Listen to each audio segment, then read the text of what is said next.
Plusieurs siècles avant la création du télégraphe, au cœur de la forêt équatoriale d'Afrique, les populations communiquaient déjà à distance, grâce au tam-tam. En un temps record, des messages étaient relayés dans plusieurs contrées. Tam-tam tropical, l'Afrique chez vous, chaque mardi de 19h à 20h sur Radio Pluriel.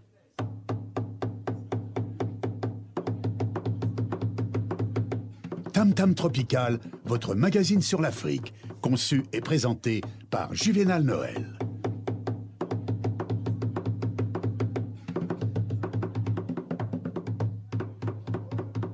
Au Burkina Faso, où la situation est toujours très tendue. Aux dernières nouvelles, c'est le général Zagré qui reste à l'écoute de la médiation. En réalité, le huis clos des chefs d'État se poursuit à Abuja. Selon nos informations, les discussions achoppent sur la question de l'amnistie des putschistes et la date des prochaines élections. Pour nous éclairer sur la question, ce soir, nous sommes avec Maître Marcelin Sommet, avocat au barreau de Lyon. Il est originaire du Burkina Faso. Marcelin Sommet, bonsoir. Oui, bonsoir voilà. À tous vos auditeurs. Comment vous vous sentez après ce qui s'est vu au Burkina Faso? Très sincèrement inquiet, comme la majorité de la communauté, ou en tout cas la communauté burkinabé à Lyon et le peuple burkinabé, parce qu'aujourd'hui, nous sommes dans une situation incertaine quant à l'issue de la situation actuellement au Burkina Faso. Rappelons donc que depuis la semaine dernière, la junte militaire qui est au pouvoir, dirigée par Gilbert Diendéré, qui a confisqué le pouvoir, il n'y a toujours pas de dénouement. On espère que ça va se dénouer très rapidement. Dans notre deuxième partie de ce magazine, dont nous sommes déjà avec Karim Mahmoud Vinta. Bonsoir. Bonsoir. Comment ça va, Karim? Très bien, merci beaucoup. Nos auditeurs sont déjà habitués à votre voix. Karim Mahmoud Vinta est donc le président fondateur des Cités d'Or, une éducation différente de celle qu'on connaît habituellement, parce qu'on y retrouve aussi des adultes. Oui. Ce qui est très surprenant, c'est qu'à la rentrée, il y a eu un slogan très intéressant. Il nous parlait de l'école buissonnière. Oui, tout à fait. Une autre façon d'apprendre. Alors, Karim est là pour nous avec ce soir parce que depuis le début de ce mois, effectivement, nous réfléchissons ensemble sur l'échec scolaire, les causes de l'échec scolaire, comment faire pour au mieux éradiquer, mais si on ne peut pas éradiquer, on va essayer de juguler ce fléau qui toujours est présent, malgré les moyens qu'on retrouve aujourd'hui. On ne comprend pas pourquoi ce désintérêt de la jeunesse française. Mais dans le cadre de notre magazine radiophonique, nous réfléchirons sur le cas précis des jeunes issus de l'immigration afro-caribéenne. Voilà pour le sommaire de développement de toutes ces informations et bien d'autres dans quelques instants. Le temps de permettre donc à nos invités de baiser salé avec cette brève ponctuation musicale.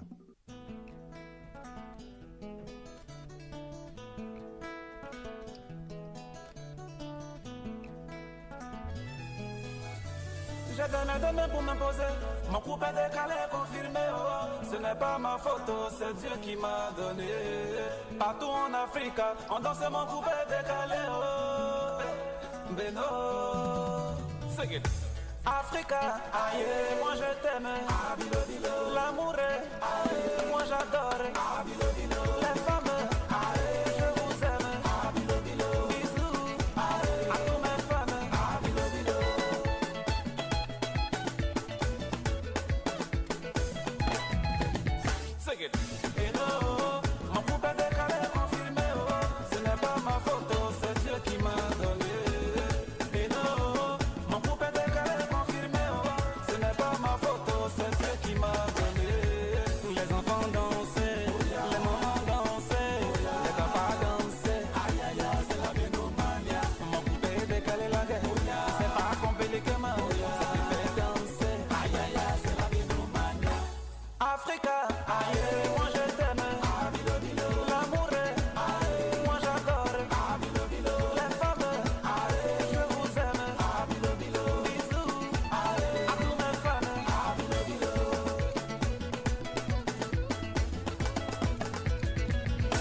Montre-moi comment tu danses, montre-moi comment tu bouges. Ma chérie, faut pas me toucher. Sinon yaka yaka yaka ya, ayaka yaka yaka ya, ayaka yaka yaka ya, ayaka yaka mayaka mayaka mayaka maya. Kababereke, makababereke, ma bringa, makababereke, ma bringa, sing it, makababereke, ma bringa, makababereke, ma bringa. C'est ma copine, c'est moi la copine, c'est ma copine, c'est moi la copine, c'est ma copine, c'est moi la copine. Maman de bina copine, bina, maman de bina copine, pesa, maman de bina copine, bina, bina copine, hey. Kababereke, makababereke, ma bringa, makababereke, ma bringa, makababereke, ma bringa, makababereke, ma bringa, gribata.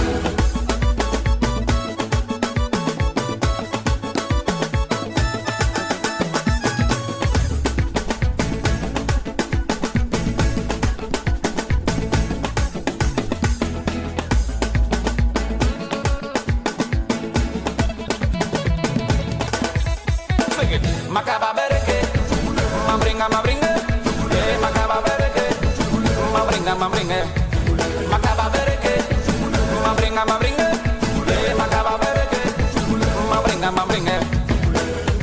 Africa, aïe, moi je t'aime, l'amour est, aïe, moi j'adore, les femmes, aïe, je vous aime, bisous, aïe, à tous mes fans, les enfants danser, les mamans danser, les papas danser, aïe aïe aïe, c'est la Benomania, mon poupée décalé la gueule, c'est pas compliqué ma, ça te fait danser, aïe aïe aïe, c'est la Benomania.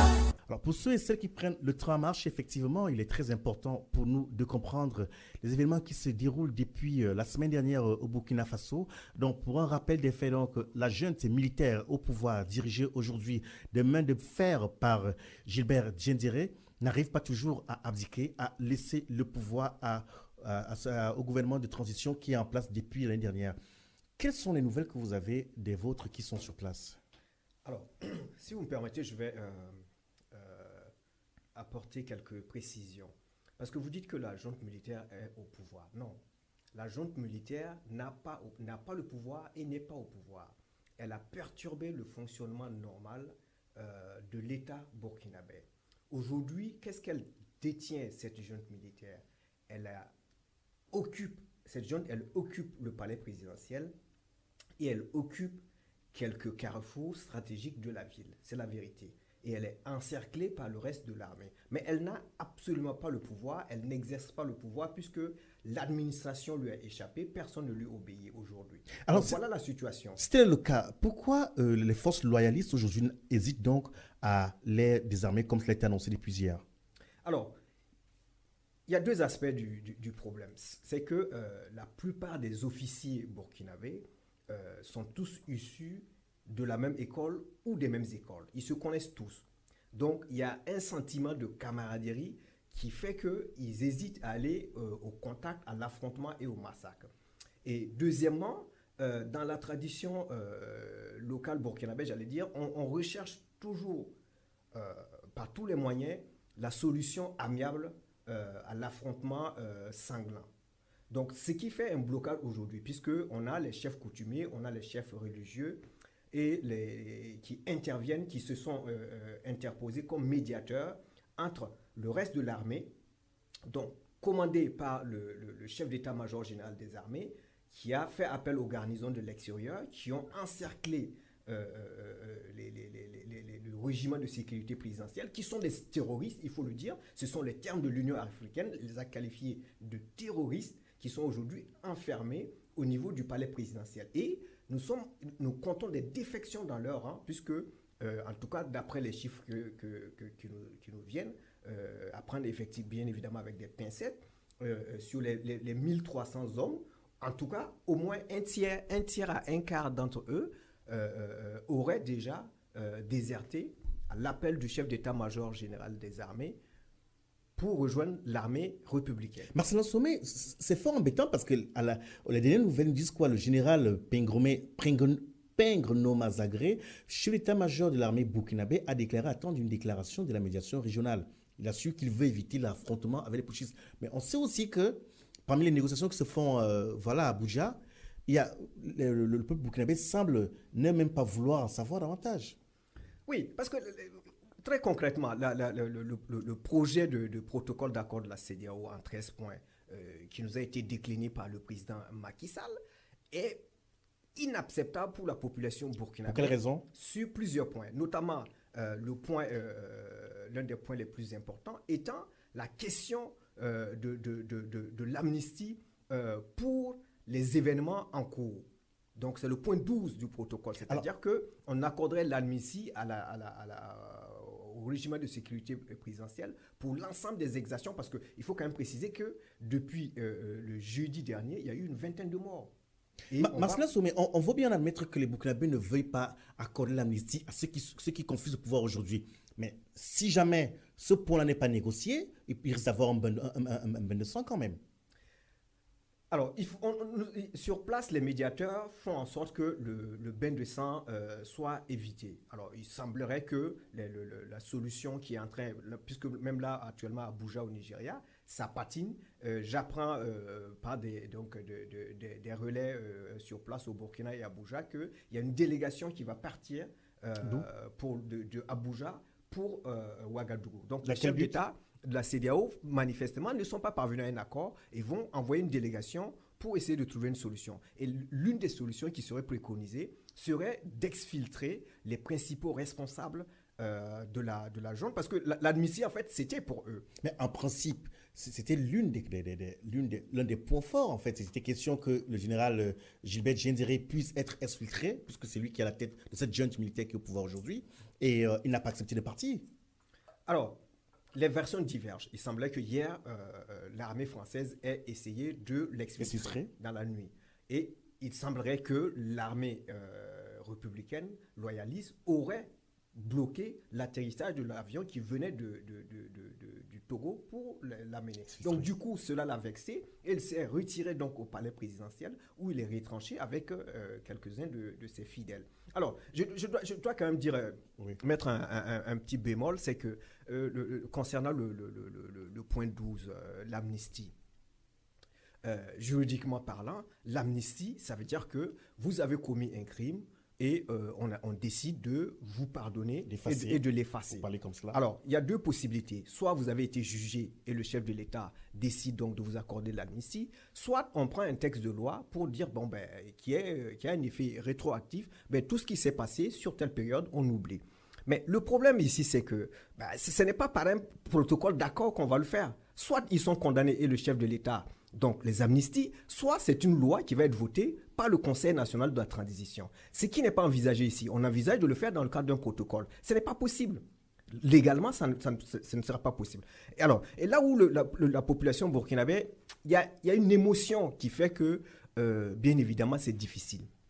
Mais en réalité, l'amnistie, ce genre d'amnistie n'est valable que sur le territoire du pays où vous avez été amnistié. C'est-à-dire que Guinguéré et les autres, le général Guinguéré et ses adjoints, s'ils étaient amnistiés au Burkina, rien n'empêche qu'ils soient poursuivis à l'international pour les crimes qu'ils ont commis donc depuis le 16-17 septembre 2015. Donc, je vais dire par là que si un jour ils sont réfugiés ici en France ou en Europe ou dans un autre pays, vous pouvez porter plainte contre eux dans ces pays-là et ils seront poursuivis parce que l'amnistie ne vaut que pour le Burkina Faso. Donc c'est une amnistie qui est quand même limitée. Le 04 78 21 05 95. 04 78 21 05 95. Un auditeur au bout du fil qui voulait intervenir, monsieur, bonsoir. Monsieur, madame, bonsoir. Bien, il semble ne pas avoir de retour. Donc, je me tourne donc vers Marcelin Somé. Pour ceux et celles qui prennent le train en marche que maintenant, nous recevons ce soir Marcelin Somé. Il est avocat au barreau de Lyon. Il est le président de la Belle Entendue, Association des Burkinabés de Lyon. C'est à ce titre-là ce soir qu'il commente avec nous les derniers événements qui se déroulent au Burkina Faso, sachant qu'il y a un coup d'État qui a été perpétré il y a de cela une semaine. C'était précisément mercredi dernier. La junte au pouvoir est dirigée par le général Gilbert Diendéré qui refuse de céder le pouvoir. Il a donc posé ses conditions. Il demande donc l'amnistie. Donc, Marcelin Sommet, avant donc, que l'auditeur essaie d'intervenir, donc, vous nous disiez qu'une amnistie devrait intervenir après que voilà, le cas soit étudié. Mais dans ce cas, on peut parler d'amnistie, mais en comprenant que dans le fond, Gilbert Diendéré voudrait ne pas passer devant un tribunal. Oui. Alors, s'il refuse de passer devant un tribunal, ça veut dire qu'il se sent responsable ou coupable de quelque chose. Mais si jamais l'amnistie ne lui est pas accordée, on risque d'arriver à l'affrontement que craint le général Zagré. Oui, alors c'est ce que je venais d'expliquer tout à l'heure, c'est que l'amnistie, il souhaite l'amnistie parce qu'il y a quand même eu 20 morts, au moins. C'est pas rien. Et plus de 180 blessés, c'est pas rien. Donc, du fait des éléments du régiment de sécurité présidentielle qui ont tiré à balles réelles sur la population, sur les manifestants. Et il doit répondre de ces actes-là. Donc, il se couvre en demandant une amnistie. Mais cette amnistie-là, je pense qu'elle n'a pas une portée en tant que telle parce qu'elle sera limitée territorialement au Burkina Faso. Mais je dis que les autorités en face, la société civile et les partis politiques ne veulent pas en entendre parler parce qu'on est sous le coup de l'émotion. On peut lui accorder l'amnistie au Burkina Faso, mais on peut toujours le poursuivre à l'international dans n'importe quel autre pays. Et surtout, ce qui fait blocage, c'est les conditions d'application de cette amnistie. Parce que, comme je l'expliquais tout à l'heure, l'amnistie, il faut une loi. Ce n'est pas par un protocole d'accord politique qu'on va amnistier. Non, ce n'est pas possible. Il faut une loi. Il faut une loi. Est-ce que vous pensez que le coup d'État perpétré par le général Diendéré aurait été piloté, comme beaucoup d'observateurs le disent, de l'étranger?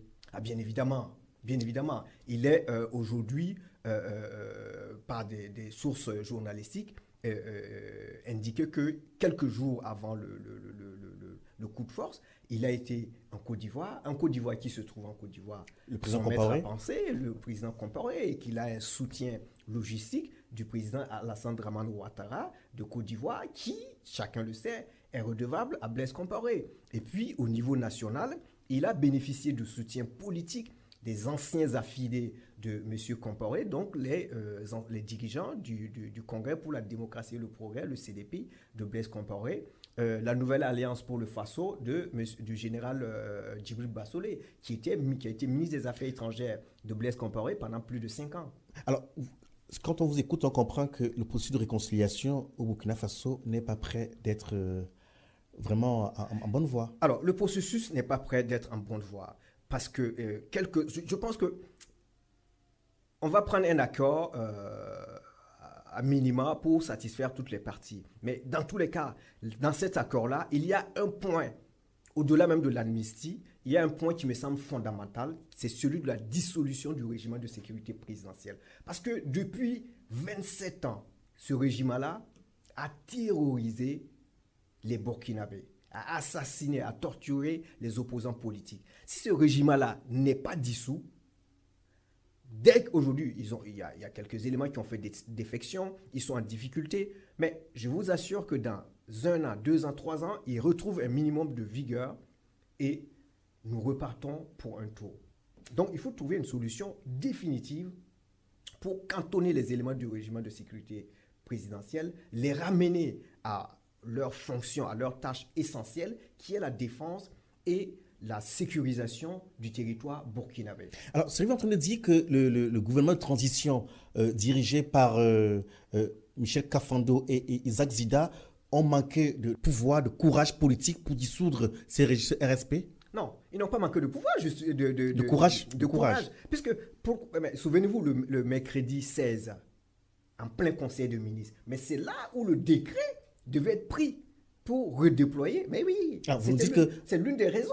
Ça nous dit que vous êtes cœur même au cœur de Je connais personnellement. Vous avez des sources sûres. Quelques ministres du gouvernement de transition. Alors, et le problème, c'est que le chef d'état-major, le particulier du président de la transition, du président Michel Kafando, était l'ancien chef de corps du régime de sécurité présidentielle. Donc, il voit les textes, les propositions, les décrets qui vont passer. Il les voit. Ce n'est pas pour rien s'ils sont intervenus ce jour-là pour mettre le haut là. Alors, et ça, vraiment, et ça aussi, c'est une information à prendre avec des pincettes. Le président Kafando a été libéré. Ce que j'apprends de mes relais, c'est qu'il aurait pris un décret pour dissoudre le régiment de sécurité présidentielle. Alors, est-ce donc à croire qu'au Burkina Faso, il y avait une armée dans l'armée? Oui, oui, oui. Au Burkina Faso, depuis 27 ans, depuis la création du régiment de sécurité présidentielle, en 93, donc moins de 27 ans quand même, 22 ans, il y a une armée dans l'armée. C'est le régiment de sécurité présidentielle, c'est 1200 hommes à peu près, surentraînés, suréquipés, très bien payés, qui ont été déployés sur des champs à l'extérieur de combat ou de maintien de la paix, donc qui sont aguerris au maniement des différents armes, ce qui n'est pas le cas du reste de l'armée. Et aujourd'hui, la difficulté de ce régiment-là, c'est de perdre ce privilège. C'est essentiellement pour des intérêts corporatistes qu'elle veut rester au cœur du pouvoir. Alors, il faut dire que si vous connaissez un peu la configuration des lieux à Ouagadougou, le régiment de sécurité présidentielle entoure le palais présidentiel. Comme son nom l'indique, ce régiment-là était là, dévoué à la protection du président pour éviter les coups d'État. Il est arrivé par coup d'État, donc il a pris ses précautions pour ne pas être renversé. Et aujourd'hui, ça nous pose un problème. C'est pour cela que le palais présidentiel étant, le domicile du président étant à l'intérieur donc, du camp du régiment présidentiel, ils sont intervenus à plusieurs reprises en plein conseil de ministres pour perturber. Ce n'est pas la première fois. Mais c'est fort inquiétant parce que là, vous nous entendez que Blaise Compaoré, pour ne pas le nommer, de là où il est à même aujourd'hui de perturber l'ordre et la sécurité au Burkina Faso. Malheureusement, oui, c'est la réalité. Parce que le régime de sécurité présidentielle est au cœur, ou plutôt le pouvoir, le palais présidentiel est installé dans le camp du régime de sécurité présidentielle. Les militaires ont quand même pour vocation de rester dans la caserne et non faire... Mais on a construit la caserne sur les parcelles du palais ou le palais sur les parcelles de la caserne, si vous voulez. On fera un pas en arrière. Lors du processus de transition, qui est en cours, qui devait s'achever le 11 octobre avec l'élection du nouveau président, il a été demandé que, je dis en substance, que tous ceux qui ont, de près ou de loin, encouragé ou soutenu le processus, la modification constitutionnelle qui devait se faire à forte manière, c'est que Blaise Compaoré soit maintenu au pouvoir, tout cela ont été écartés. C'est quand même un geste très dur, quand même. Ça, oui, c'est dur. Alors, là, il faut dire les choses. C'était le code électoral burkinabé a été modifié pour s'adapter à une décision de la CEDEAO, donc qui date de, si mes souvenirs sont bons, de 2004, qui dit clairement que tous ceux qui ont participé au renversement donc, du pouvoir issu des élections ne pourront pas concourir aux prochaines élections visant à la restauration de la démocratie. C'est clair et net. Ce sont les textes de la CEDEAO. Donc, ces individus-là ont soutenu à bout de bras la volonté, le processus de révision de la Constitution par M. Blaise Compaoré, qui voulait, à la fin de son deuxième et dernier mandat quinquennal, qui voulait encore s'octroyer, modifier la Constitution pour rester au pouvoir. L'ensemble des députés de son parti étaient prêts à voter pour. Une partie de ses alliés, donc des partis satellites, étaient d'accord. Il y a eu des autorités politiques, il y a eu des ministres qui ont pris publiquement la parole pour soutenir le projet. À partir de là, on a des éléments concrets qui permettaient de les identifier et de les écarter conformément à notre code électoral du processus électoral donc, qui commençait le 11 novembre pour restaurer l'état de droit et la démocratie au Burkina Faso. Effectivement, dès que le code électoral a été amendé et promulgué, ils ont saisi la Cour de justice de la CEDEAO qui est venue dire, entre autres, que en fait, la modification était trop large, trop vaste et qu'elle excluait une grande partie de la classe politique. Ce qui n'était pas faux.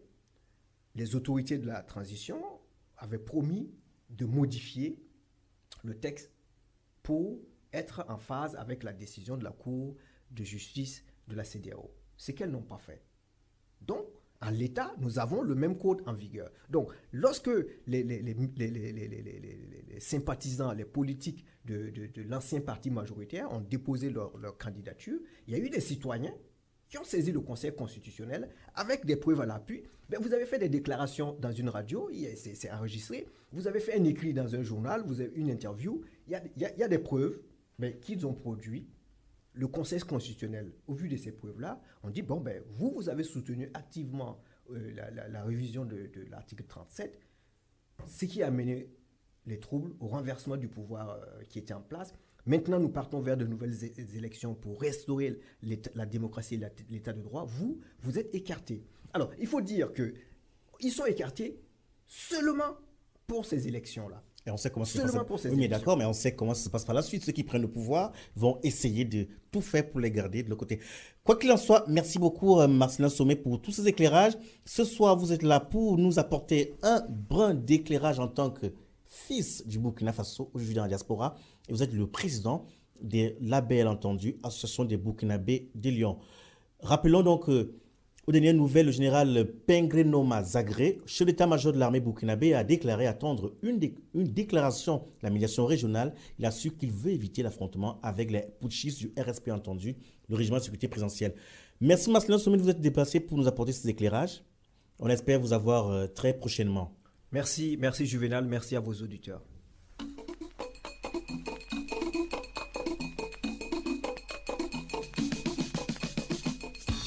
En arrivant en Europe, je voulais d'abord faire comme les habitants de l'Europe, m'assimiler, m'intégrer dans la vie de la France, donc respecter les lois et pouvoir chercher le boulot. Je ne vis pas du tout mon rêve en France, parce qu'en fait, je pensais qu'ici, c'était le paradis. Oh, c'est difficile comme tout le monde, hein. Il y en a qui sont vraiment de la vraie diaspora, qui vont à l'école, qui sont des licenciés, mais il y a trop de banditisme de la diaspora ici. Il faut qu'on puisse faire comprendre aux jeunes que quand on est dans un pays, on respecte la loi de ce pays-là.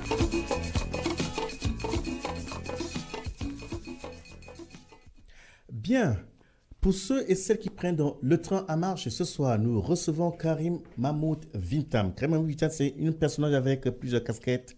Ce soir, nous recevons le président fondateur des Cités d'Or. Karim, qu'est-ce que c'est que ces Cités d'Or? Ancien président. Ancien président. Je n'ai pas eu la bonne information. C'est quoi les Cités d'Or? Les Cités d'Or, c'est la tentative d'ouvrir des espaces où des personnes de tous âges, à partir de 16 ans, peuvent essayer de partager, de cultiver ensemble un certain nombre de compétences humaines et sociales fondamentales dont on a tous besoin pour être acteurs de nos vies, acteurs de la société. Avec donc un accompagnement individuel, un accompagnement collectif et un certain nombre de projets collectifs, notamment des rencontres avec des personnalités issues de tous bords et de tous milieux pour permettre notamment à des jeunes gens de faire entendre leur voix et de se frotter à des personnalités pour aussi défendre une certaine idée de la société. Alors, ce soir, nous recevons parce que dans le cadre de notre débat radiophonique de ce mois, nous réfléchissons ensemble sur l'échec scolaire. L'échec scolaire, notamment le cas des fils et filles des immigrés, de la diaspora, des diasporas africaines, c'est-à-dire ceux qui sont arrivés de force comme esclaves, qui ont ces enfants, et aussi ceux qui sont venus de leur plein gré, parce qu'ils cherchent un bonheur, certain bonheur. C'est vrai qu'il n'y a pas que ceux-là qui sont échecs scolaires, mais nous nous intéressons plus à leur cas. Et donc, la semaine dernière, nous avons reçu Marie Duribella, que sûrement vous connaissez, qui nous a aussi apporté un éclairage. Il faut comprendre que ce n'est pas que au niveau des contenus scolaires, mais nous on s'intéresse au contenu, mais aussi aux compétences humaines, de savoir s'il y a des intérêts aujourd'hui de la part de ces jeunes. Est-ce que le contenu ou les contenus aujourd'hui qu'on a au programme scolaire pourraient être un obstacle? Donc, pour un plateau de quoi également, nous avons notre consultant en ligne qui est Henri Tiki. S'il est avec nous, bonsoir Henri Tiki. Bonsoir. Bien. Bonsoir à tous les auditeurs. Merci Henri Tiki d'être parmi nous ce soir. Avec vous, on essaiera donc de comprendre aujourd'hui pourquoi toutes les solutions envisagées jusqu'à maintenant n'ont pas donné des fruits. Et donc, à votre avis, ces jeunes, voilà, ils vont à l'école comme tous les autres. Et pourquoi ceux qui sont issus des diasporas africaines semblent ne pas retrouver leur compte? Tiki Henri? Oui, oui. En fait, pour trouver des solutions à une situation, je pense qu'il faut déjà évaluer et faire un diagnostic. Lequel? Allez-y. Et donc, je pense que les diagnostics n'ont pas été faits comme il faut. Tout d'abord, avant de vous répondre, j'ai envie d'apporter de mettre un petit bémol à votre problématique, parce que la question de l'échec scolaire n'est pas inhérente seulement aux populations immigrées. C'est une situation générale. Donc, à moins que vous ne me montrez les statistiques qui prouvent que c'est seulement les populations, les fils d'immigrés qui sont en situation d'échec. Qu'à cela ne tienne, il faut comprendre que pour trouver des solutions à une telle réalité, il faut établir un diagnostic qui peut ne pas être exhaustif, mais il faut relever des faits qui sont des faits de groupes de jeunes, des faits de situations de famille, des faits de bouleversement à l'âge d'adolescence, à l'âge de puberté. Donc autant d'éléments qui inhibent le jeune et qui ne lui permettent pas de se concentrer et de produire des résultats scolaires qui soient positifs. Oui, Henri Tiki, alors la question c'est pourquoi certains réussissent et d'autres pas? Tout simplement pour des questions de situations sociales. Je l'ai évoqué déjà la semaine dernière, les situations de famille. Vous savez, nous avons des séparations entre les familles, des familles recomposées, des familles monoparentales qui ne permettent pas aux jeunes d'avoir un psychisme équilibré. Donc certains réussissent, pourquoi? Parce qu'il y a des phénomènes d'idiosyncrasie, c'est-à-dire des jeunes s'adaptent plus et gèrent mieux des situations plus que d'autres, des phénomènes de sélection qui arrivent comme ça. On a beau évoquer et trouver toutes les solutions du monde, si le jeune n'est pas dans des dispositions équilibrées, des dispositions fiables, il pourra pas avoir une réussite scolaire fiable. Maintenant, pour le cas précis, par exemple, de ces jeunes dont les parents sont venus d'ailleurs, qui parfois ne se retrouvent ou ne se retrouvent pas. Parce qu'il n'y a pas que chez ces jeunes-là qu'il y a les familles monoparentales. Oui, c'est pour cela que je dis bien que effectivement, l'échec scolaire ne vient pas que de ces jeunes. L'échec scolaire, c'est un phénomène global, et donc il faut aller faire un diagnostic individuel chez chaque jeune et voir dans quelles conditions il se trouve. Et je vous dis que à cet âge-là, il y a des bouleversements de la puberté, il y a des préoccupations sexuelles, il y a des problèmes il peut même avoir des méthodes de travail des professeurs, les mauvaises notes. Il y a tellement de choses qui peuvent amener les jeunes à ne pas pouvoir donner des résultats scolaires afférents. Bien, Karim, face à ce que dit Henri Tiki, c'est vrai que le souhait aurait été de regarder au niveau des contenus. C'est vrai qu'Henri Tiki, en tant que psychologue clinicien, s'intéresse au psychisme, à ce qui se passe dans le jeune.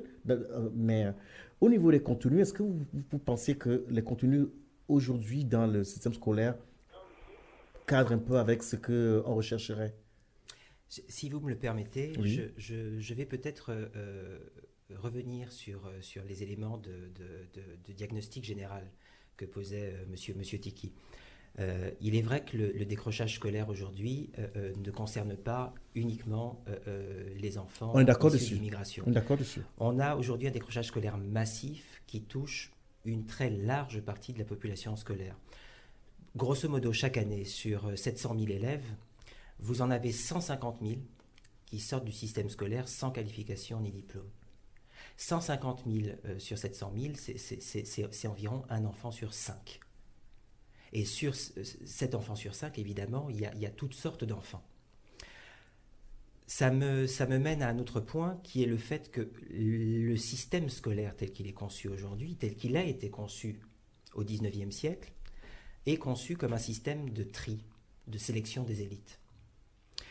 Ça veut dire que, si vous voulez, les enfants aujourd'hui ont de plus en plus de mal à retrouver le sens des contenus scolaires, le sens des savoirs et des savoir-faire qui leur sont transmis avec de plus en plus de mal. Et je distinguerais deux types d'approches. L'approche française aujourd'hui, comme beaucoup d'autres approches dans le monde, est une approche par discipline.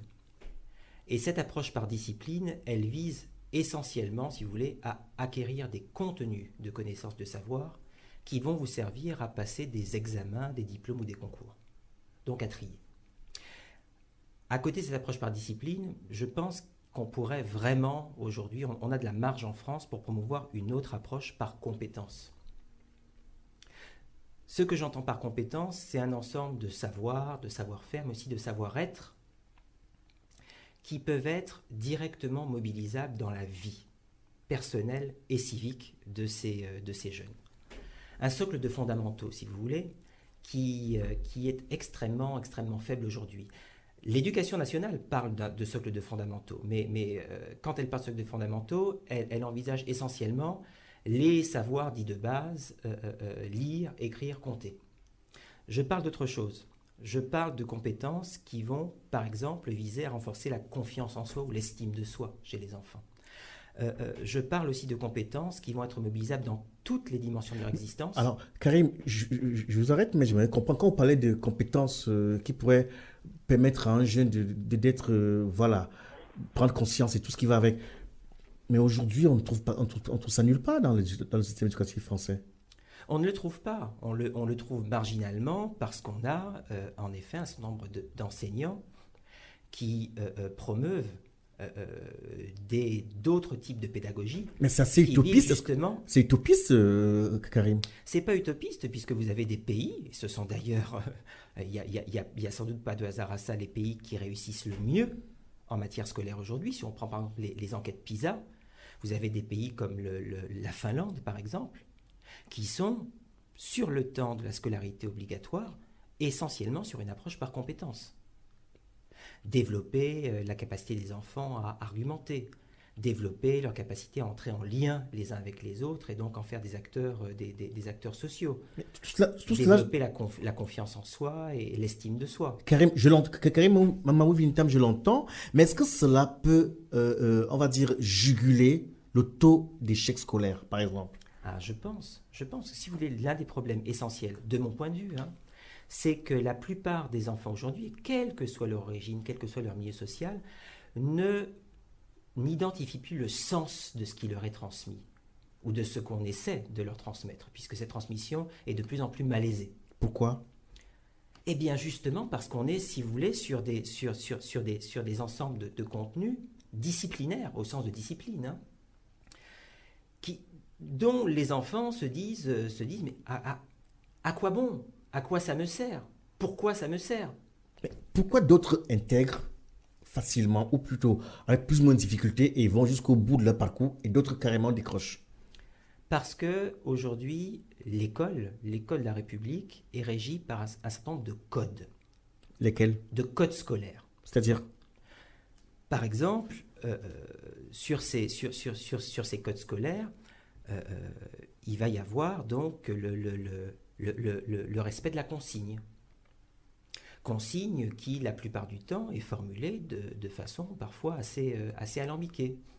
Donc, les enfants qui sont en capacité d'intégrer ces codes scolaires vont mieux s'en sortir, ou les enfants qui vont être accompagnés par des parents qui ont eux-mêmes intégré ces codes scolaires vont pouvoir s'en sortir. Ces codes scolaires, ils touchent aussi, par exemple, quand on arrive au collège, au choix des filières ou au choix des options. Quand même, excusez-moi de vous couper, je suis obligé de le couper tout le temps, mais parce que quand vous dites les parents qui ont pu intégrer ces codes-là, ont des enfants qui peuvent s'en sortir. On connaît par exemple pour le cas précis des populations issues des diasporas africaines, des parents qui sont diplômés ou sous-diplômés, mais leurs enfants, ils ne suivent pas. Soit parce que peut-être que le parent, il n'a pas pu trouver les débouchés, et le fils ou les filles trouvent que ça ne sert à rien l'école. Alors, tout dépend des cas, évidemment. Là, il faudrait rentrer vraiment dans l'analyse individuelle, au cas par cas. Mais vous avez quand même, en France aussi, le fait que vous avez des causes propres à la concentration des difficultés sur certains territoires. Y compris d'ailleurs dans des familles où les parents sont diplômés ou surdiplômés, comme vous le dites. Mais quand sur un même territoire sont concentrées les difficultés sociales, quand sur certains territoires vous avez soit absence de modèle de réussite par l'école, soit échec de ceux qui ont réussi scolairement, mais qui n'ont pas réussi à s'insérer professionnellement. Vous avez dans ces contextes-là, dans ces situations-là, tout un tas d'enfants qui se disent à quoi bon ? Aritiki, Oui. est-ce que vous pouvez donner quelques causes en tant que psychologue clinicien que vous connaissez qui ne sont pas forcément dans le cadre, qui rentrent pas dans le cadre de ce que nous prenons ce soir, Karim Mahmoud Vintam? Écoutez, les causes sont multiples. Hein. Déjà, j'ai envie de dire que l'éducation n'est pas une science exacte, c'est pas une donnée scientifique, vous voyez ce que je veux dire.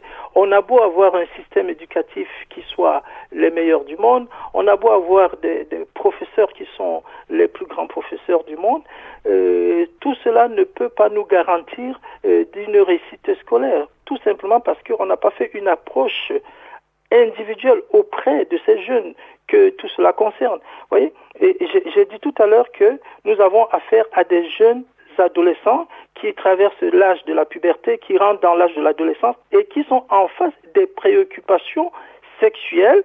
Et vous imaginez que la sexualité qui a été pendant longtemps en période de latence remonte au devant de la scène et c'est des jeunes qu'une telle réalité peut inhiber. On peut aussi avoir des méthodes de travail qui sont inappropriées parce qu'ils ne savent pas comment s'organiser et donc ils seront face à une ambiance de classe agitée et qui soit peu propice à l'attention. Donc un simple conflit avec un enseignant peut prendre des proportions importantes chez un jeune et inhiber son cursus scolaire.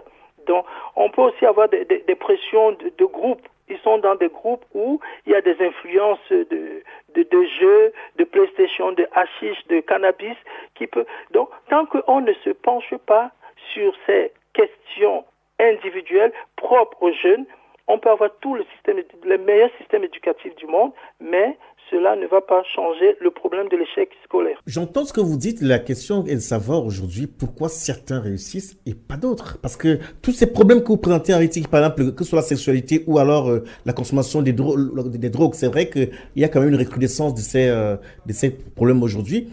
Il y en a qui s'en sortent. Il y en a qui s'en sortent parce qu'effectivement, il y a donc un encadrement et à ce niveau, il y a les pédagogues, les enseignants, et les parents qui interviennent et j'ai envie de dire, j'ai pas trop envie de parler de sélection naturelle ou d'idiosyncrasie où une personne peut s'adapter mieux à une réalité qu'une autre personne.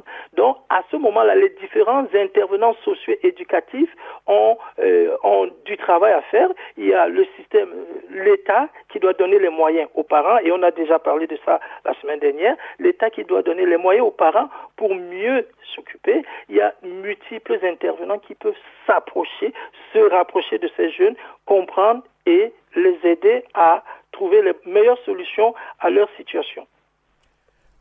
Karim, je suis un peu dérangé parce que vous nous présentez les contenus où voilà, ce besoin d'éveiller les compétences humaines chez le jeune. Et un récit qui nous montre encore tout un éventail de difficultés à résoudre. Mais au final, c'est une approche, moi je la trouve comme ça assez idéaliste, où si on s'y penche, on aura de moins en moins de jeunes qui poursuivent. Et pourtant, ils sont nombreux qui poursuivent quand même dans leur cursus scolaire. Donc finalement, ce n'est ni l'un ni l'autre. Ce serait peut-être une question, on va dire quoi, de volonté du jeune ou... Je ne pense pas qu'il faille uniquement se concentrer sur l'individu. Et si, d'une certaine façon, rejeter sur l'individu la responsabilité de sa réussite ou de son échec. L'individu, il s'inscrit nécessairement dans un environnement. Il s'inscrit aussi dans des structures, la structure scolaire en l'espèce. Et il y a deux choses que j'aurais envie de dire. D'abord, pour continuer à m'intéresser à la structure scolaire elle-même, ou à son fonctionnement en tout cas. On est aujourd'hui dans un système scolaire qui, je le disais tout à l'heure, est un système de sanctions, de sélection et donc de tri. Si vous voulez, idéalement, alors c'est peut-être un rêve, hein, mais idéalement, mais c'est pas tant un rêve que ça puisqu'il y a d'autres pays qui l'ont mis en œuvre, il faudrait des systèmes qui puissent valoriser, en tout cas dans le cadre de la scolarité obligatoire, des systèmes qui puissent valoriser les enfants pour ce qu'ils sont, plutôt que de les dévaloriser pour ce qu'ils ne sont pas. On a des systèmes aujourd'hui qui sont largement tournés vers la sanction négative.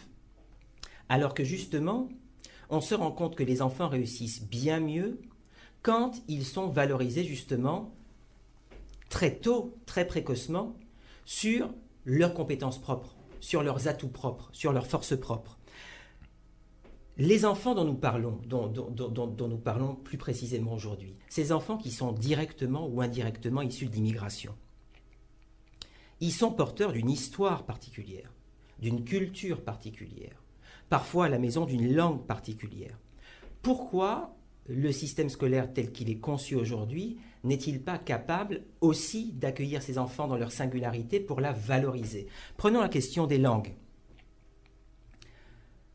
À mon sens, il serait très intéressant pour le système scolaire tel qu'il existe aujourd'hui en France de proposer et de promouvoir l'enseignement de langues étrangères beaucoup plus largement que par exemple le français, l'anglais ou l'espagnol.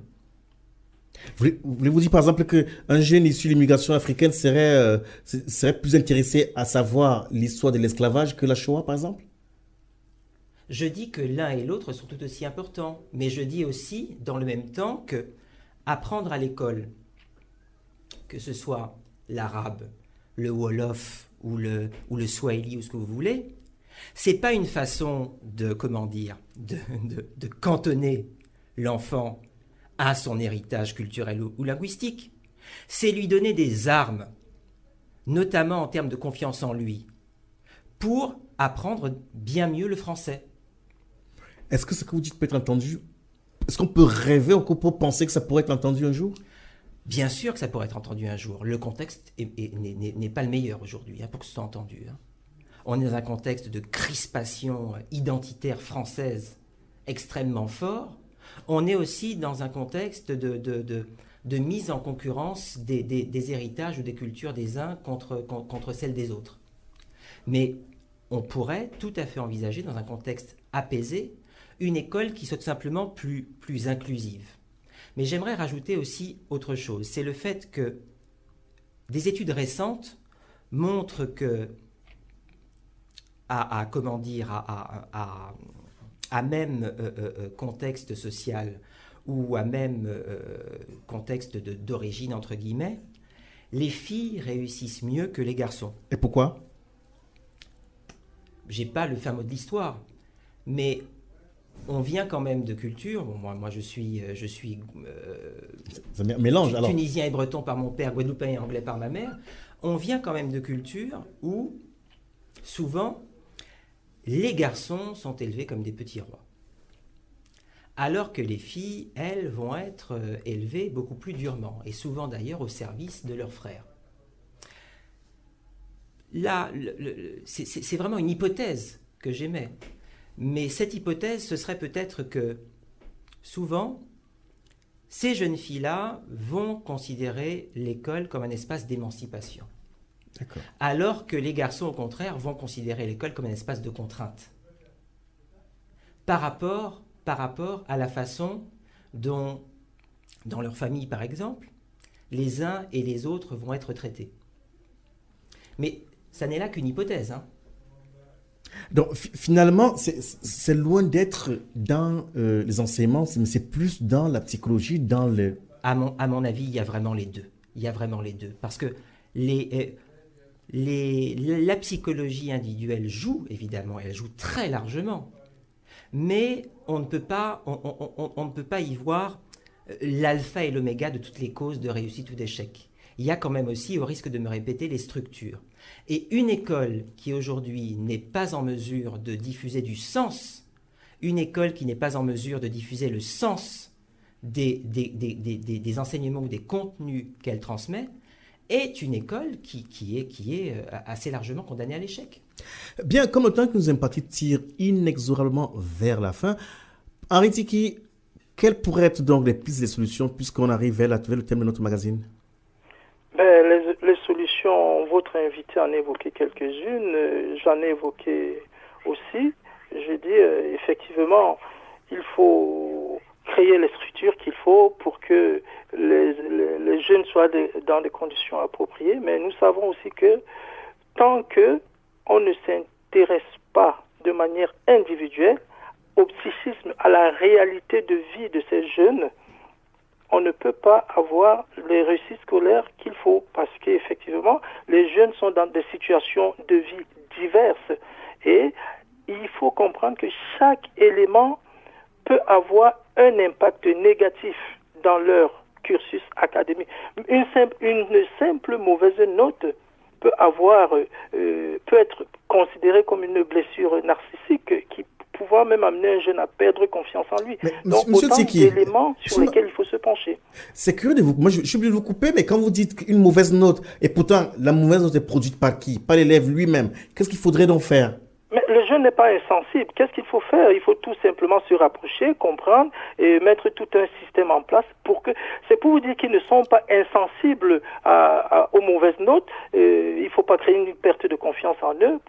Il faut tout le temps mettre un cadre, une attention, une présence, des moyens, des structures, mais ne pas perdre de vue que la solution, c'est auprès du jeune. Tiki, quand vous parlez, c'est comme s'il manquait de psychologues dans les écoles. Aujourd'hui, dans les établissements, il y a des psychologues. Il en manque véritablement. Il en manque, mais il y en a quand même. C'est leur rôle. Oui, c'est leur rôle, mais vous savez, aujourd'hui, qu'est-ce qu'on rencontre dans les établissements? C'est des psychologues, des conseillers d'orientation psychologue. Ce ne sont pas des cliniciens. Vous voyez ce que je veux dire? Ça veut dire que le conseiller d'orientation psychologue est là pour donner des orientations par rapport aux résultats scolaires, mais qui est là pour détecter, pour se rapprocher des jeunes? Qu'est-ce qu'on va envoyer? On va envoyer un éducateur. Vous comprenez?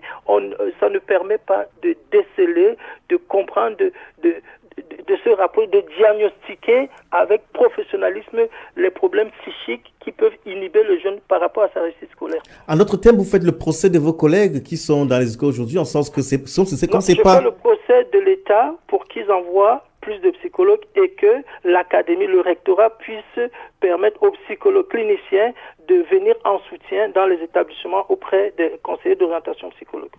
Merci Henri Tiki, on espère vous retrouver la semaine prochaine pour d'autres éclairages sur la question. Merci à vous. Bien, Karim Mamid Vintam, on arrive vers la fin. Quelles recettes pouvez-vous nous donner ce soir comme cela pour que qu'on ait moins d'échecs dans 8 mois, l'année qui commence, aux parents qui nous écoutent? Aux parents qui nous écoutent, sans doute déjà peut-être essayer de comprendre où ça bloque et où ça coince chez l'enfant, et au besoin se rapprocher des enseignants eux-mêmes. Se rapprocher des enseignants eux-mêmes, j'entends par là le fait qu'un enfant, et c'est valable pour n'importe quelle personne, on aime savoir pourquoi on fait ce qu'on fait. Ah oui. Un enfant qui ne sait pas à quoi l'algèbre lui sert, à quoi la géométrie lui sert, à quoi la science physique lui sert, à quoi l'histoire lui sert, aura beaucoup de mal à s'y investir.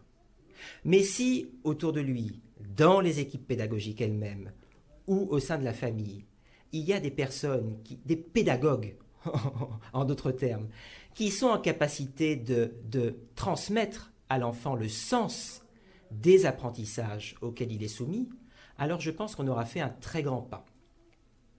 Et puis, alors je voudrais surtout pas vendre ma camelote à l'antenne. C'est pas le but. Mais on va lancer ce qu'on appelle des écoles buissonnières aux cités d'or. Ça consiste à quoi? Ça va consister à essayer d'aborder des savoir-faire, des savoir-être fondamentaux, mais d'une autre façon. On va avoir 4 écoles qui vont être lancées très prochainement à Villeurbanne, à la Duchère, à la Guillotière et dans l'agglomération de Villefranche. On aura l'occasion de revenir dessus dans nos prochaines éditions. Merci beaucoup Karim Mahmoud Vintam d'avoir joué le jeu avec nous. Au plaisir de vous retrouver dans nos prochaines émissions pour d'autres questions sur l'éducation. Mesdames et messieurs, notre magazine arrive donc à son terme. Pour nous accompagner ce soir, il y avait à la réalisation Sernan Nessi Bouloukoué. Dans vos dédicaces oreilles, je suis Juvenal Noël. Rendez-vous est pris mardi prochain pour un autre magazine Tam Tam Tropical. Plusieurs siècles avant la création du télégraphe, au cœur de la forêt équatoriale d'Afrique, les populations communiquaient déjà à distance, grâce au